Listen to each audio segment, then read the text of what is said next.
Hey everybody, this is 7.4. So in the first half of chapter 7, we solved quadratic equations in a bunch of ways. Notice this is 7.4, not 7.3. We don't do 7.3. In this section, we do 7.1, 7.2, 7.4, 7.5. So if you're looking for 7.3 homework, it is not here because you don't have to do it. 7.4 and 7.5 is about graphing quadratic functions. So we know how to solve them. Now we want to graph them. But the whole idea in this section in particular is about not making our lives super hard, okay? We're all about finding ways to make this make more sense. So to that end, let's talk about how this works. We know what a quadratic function, oh, I apparently don't have the pen. I thought I did. This is a quadratic function. It's a quadratic equation, right? It's just written as a function. The graph of a quadratic function is always a parabola, so it's a U shape, right? Where it's either increasing all the way or it's decreasing all the way, okay? This is always going to be the shape. A parabola opens upward, okay? It looks up to the sky. This is an upward opening parabola. If the a is greater than 0, remember where a is, ax squared plus bx plus c equals f of x is the function. When we're talking about a, we're talking about the coefficient in front of x squared. If that number is positive, your graph is going to open upward. If that number is negative, your graph is going to open downward. The opening here is going to face the floor rather than the ceiling. When it opens upward, okay, we're looking at case 1 here. The vertex, the point at which it sort of goes to the bottom, its very bottom point, is the lowest point of the graph down here. It's a minimum, okay? When it opens downward, the point that it turns back and goes back the direction from whence it came is the highest point on the graph. It's right here, okay? So when it opens up, the vertex is at the bottom. When it opens down, the vertex is at the top. The axis of symmetry, okay, think about when you were a little kid, or if you've seen a little kid do this, where you make a butterfly out of paint. You take paint, you put it on one side of the paper, you fold it down the middle and smash them together. Both sides come out the same. The axis of symmetry is the point that you can fold a parabola over. So imagine I took this parabola right here on this line and I folded it. It would match down the middle. You can fold it over. That axis of symmetry passes through the vertex. So when you find the vertex, you know where the axis of symmetry is. All right, so let's figure out what this means. We want to graph these functions. F of x equals x squared, g of x equals x squared plus 1, h of x equals x squared minus 2. In order for us to do that, generally speaking, like the way we've always done work like this is we make a little chart, right? So I'm going to make a chart with a bunch of pieces. I'm going to make an XY chart. I'm going to do it for, this is for x squared, this is for x squared plus 1, this is for x squared minus 2. Sorry, it's kind of messy. So when x is, let's try negative 2. If I put negative 2 in for x squared, negative 2 squared is 4. If I put negative 2 in for g of x, negative 2 squared is 4 plus 1 is 5. If I put negative 2 squared in for x squared minus 2, negative 2 squared is 4 minus 2 is 2. All right, let's try negative 1. If I put it in for x squared, it's going to be 1. If I put it in for x squared plus 1, it's going to be 2. If I put it in for x squared minus 2, it's going to be negative 1. It's 0. This is going to be 0. This is going to be 1. This is going to be minus 2. Okay, you don't have to do your chart like this. It's just a little faster for my purposes, and we don't want to be on these videos forever. When x squared is, excuse me, I'm going to sneeze over here. Pardon me. I don't think I've done that all semester. When x squared is, when f of x is 1, x squared is still 1. It is still 2 here, and it's negative 1 here. And when it's positive 2, 4, 5, 2. So we're going to graph these. I'm going to make this guy blue. I'm going to make this guy green and this guy red. So y equals x squared goes, here's the vertex at 0, 0. at x is -1, y is 1. X is +1, y is 1. And then it's at 4 and 4. So this is the standard graph of a parabola, y equals x squared. When it's +1 here, let's make that green. We're looking at this column. When x is 0, y is 1, and then it's 2 and 2, oops, 5 and 5. So it's very similar. It's just up a little bit. And when h of x is x equals x, or x squared minus 2, what happens is it's down here. And it's at +2. Yeah, I'm sorry, that one should be there. Need my graph to be prettier. So what changes as I add onto the back here is it slides my original graph up and down the y-axis, okay? So if I needed to graph where k was here, I needed to say, where is that? I would say this is x squared minus 8 f of x, because the vertex is down here at -8. Here's what this means. This is the first graph we're talking about. So when x squared plus k represents a vertical shift up or down the graph, okay, up or down the y-axis. If it's plus k, the graph goes up that many units, the vertex of the graph. If k is less than 0, okay, it's shifted down that many units, okay? So if it's positive, it shifts up. If it's negative, it shifts down. So in this graph, I don't want to my goal is to not have to make all these charts because that takes up time. My goal is to be able to look at it and go like, okay, x squared minus 4 means my vertex is going to shift down 4. And then I'm going to make the same graph I was making, basically,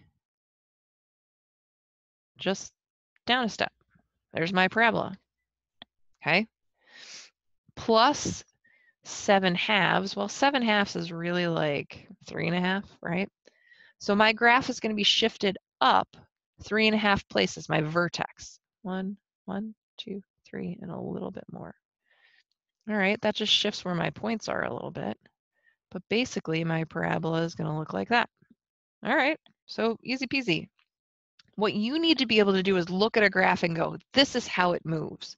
So in this one, how does it move? The vertex shifts up 3. Here, the vertex shifts down 5. You can make those graphs. All right, so let's add something new into the mix.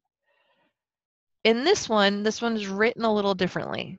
This is x minus h in parentheses squared. We know what that f of x equals x squared looks like. So we're gonna, here's our x. Here's our f of x, it's x squared. Here's our g of x, which is x plus 1 squared. And our h of x is x minus 2 squared. Let's see what happens, okay? So if I do the same numbers I did before,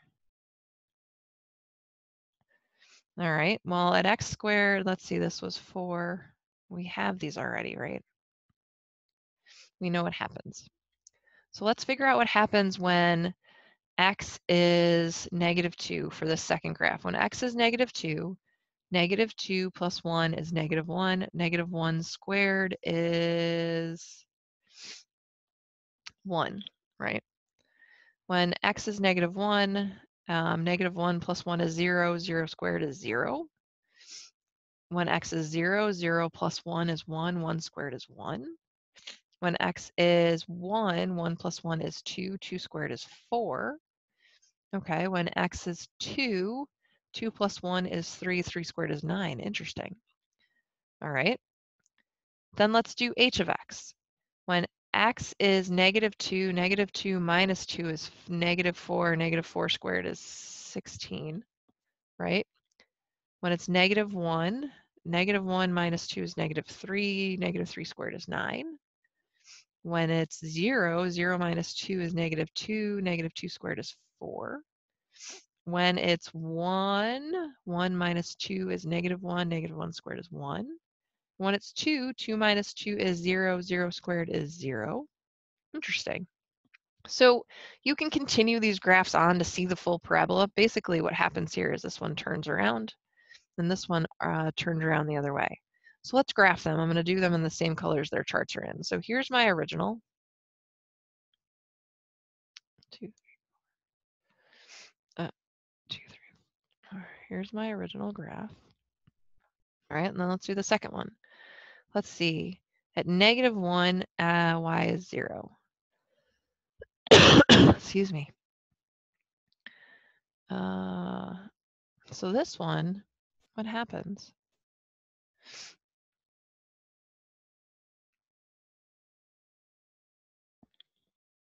Okay, and at x equals -2, or sorry, +1, there it is.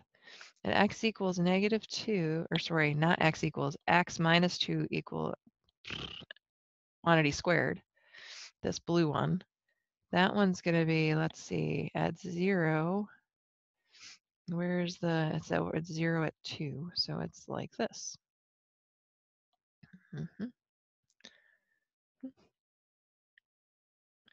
The change from my original graph in this case is a horizontal shift left or right.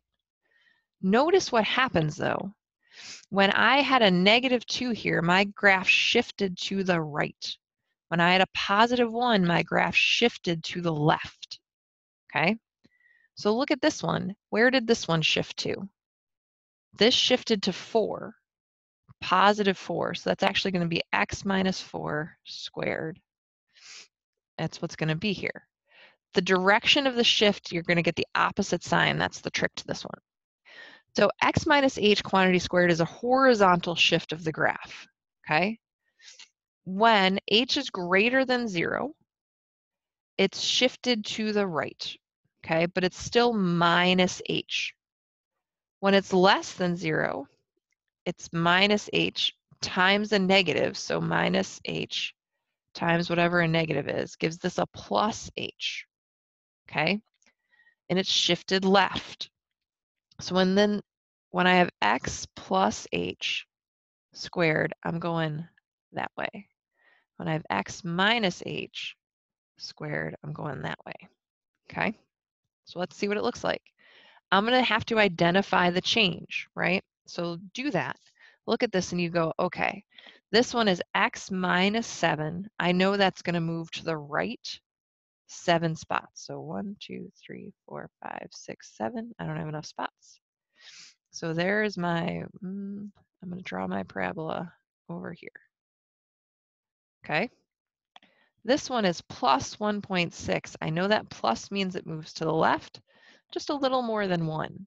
So my vertex is going to be over here in some neighborhood. Oops, sorry. Okay. Here's my graph. In this case, you need to know where they move. Okay, this one's going to move left, 3. This one's going to move right, 6. All right, there's another instance here that can happen. The next instance is what happens when I change what's in front of x squared. I put a number there. So let's do that one. We know what our f of x graph is. We've made that a bunch of times, right? So f of x is x squared. X. The next one is g of x. It's 2x squared. And h of x is half x squared.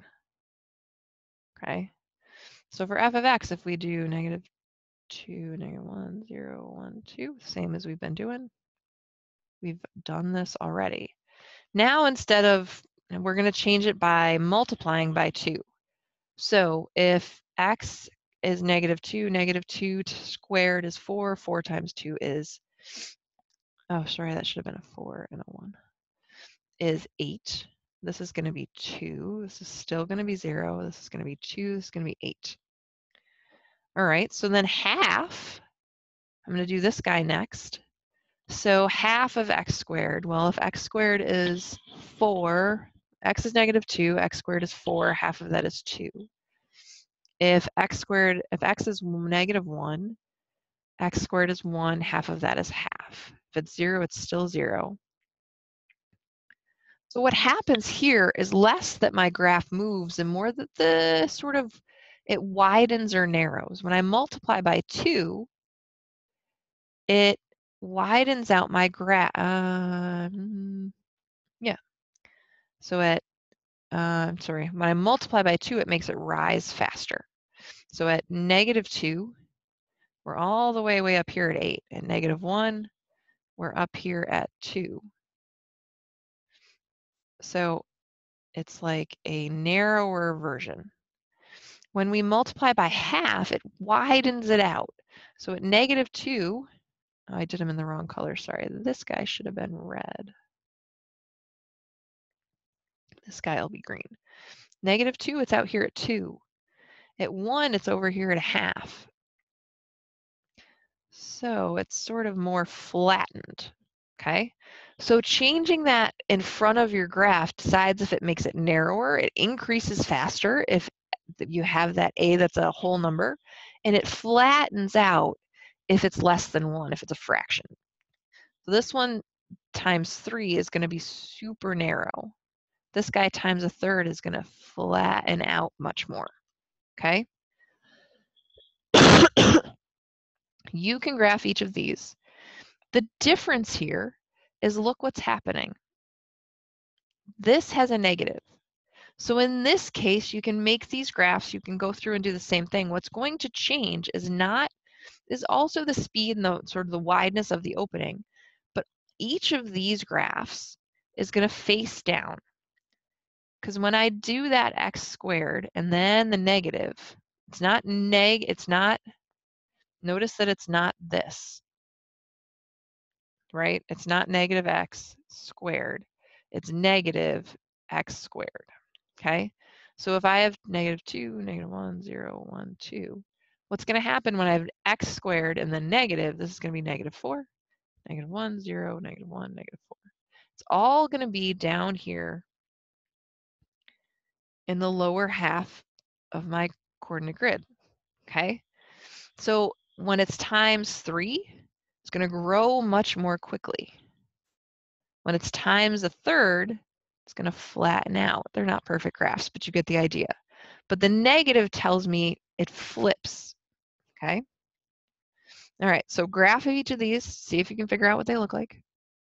And now let's put it all together. So if a is greater than 0, we knew this before, the parabola opens up.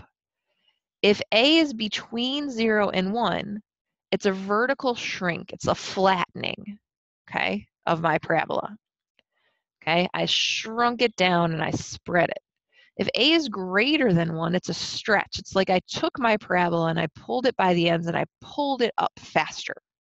So it's stretched it taller. If the parabola opens downward, the same thing is true. If it's a fraction, it's still a vertical shrink. It flattens it out just this way. If it's greater than 1, it's a vertical stretch by whatever the absolute value of a is. So now let's put all of these pieces together because you can do them all at once. So if I have a times x minus h, that quantity squared, plus k, the vertex is located at h, comma, k. Remember, though, the sign of h is opposite, okay? The axis of symmetry is through h at x equals h. When the parabola opens upwards, this vertex at the bottom is a minimum value of the function.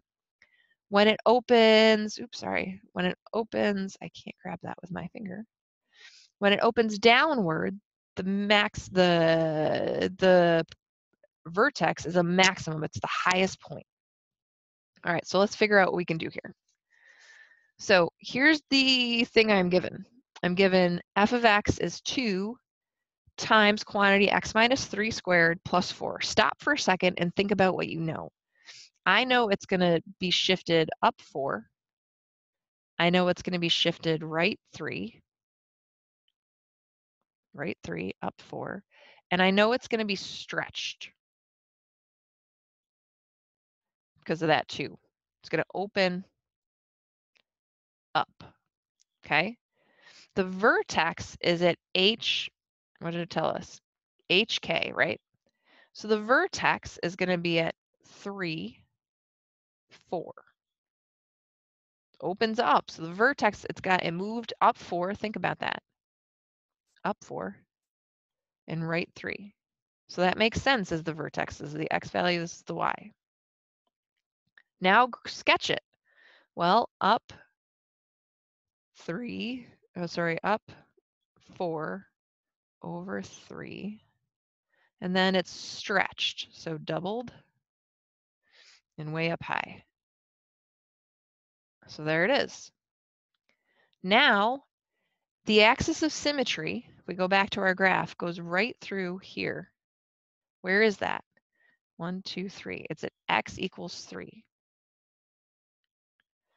And then is the minimum or the maximum value? I want to know the minimum or the maximum. Well, the vertex that faces up, so the vertex is going to be a minimum at the vertex, which was what? 3, 4? Yeah, minimum at 3, 4 at the vertex. Domain and range. So now we have to think about what the domain and range would be. So let's think about that graph again. 1, 2, 3. 1, 2, 3. No, I did it backwards, right? No, I did. I'm right. All right, so this graph goes like this. Oh. The domain, okay, remember, is the x values that this guy encompasses. Well, he's just going to keep on growing and growing and growing and growing and growing wider and wider and wider. So the domain goes from negative infinity, oh gosh, that's an 8, to infinity. Because my graph is just going to keep stretching, stretching, stretching out into infinity in either direction that way. The range is the y values. The y values are going to keep going up and up and up from the minimum, okay? So they're going to go from 3 to infinity. Nope, they're not. It's at 4. I lied. I keep getting it backwards. So hard bracket at 4. They're going to be here at 4 and up. All right? You try this one. Decide what you know about it. Okay? Figure out where the vertex is. Sketch the graph. Look at the axis of symmetry. See what happens. Do each step. The domain here is once again from negative infinity to infinity. The range should be from, oops, hard bracket, from negative 3 up. All right, let's try the same thing again. The vertex in this case is going to be negative 2, opposite sign here, negative 7/4, right? Negative 2, negative 7/4. What do we know about this graph? Well, we know it's going to open down because of that negative. It's going to move left 2 and down 7/4. Okay? So left 2, 1, 2, down 7/4. 7/4 is like not quite 2. So it's right there. And there's my graph, give or take. Okay? The axis of symmetry goes through here. So it's at x equals 2. The minimum or the maximum, well, let's see, it flips down. So the vertex has to be a maximum. So the max is at negative 2, negative 7/4. Okay? And then we have to determine the domain and range. So now think about it.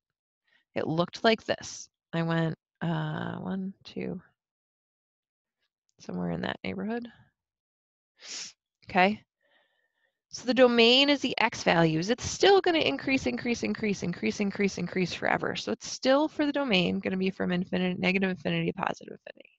The range faces down, right? It's a max.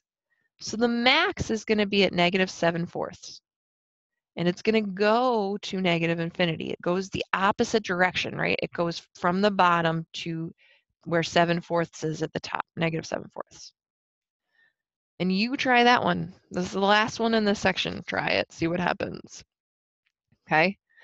So in this case, the domain is going to be, once again, from negative infinity to infinity. The range is going to be from negative infinity to 2. Okay, see if you can get all of that to work and see how it goes. When you have questions, drop them into the discussion, please, and I'll see you in the module.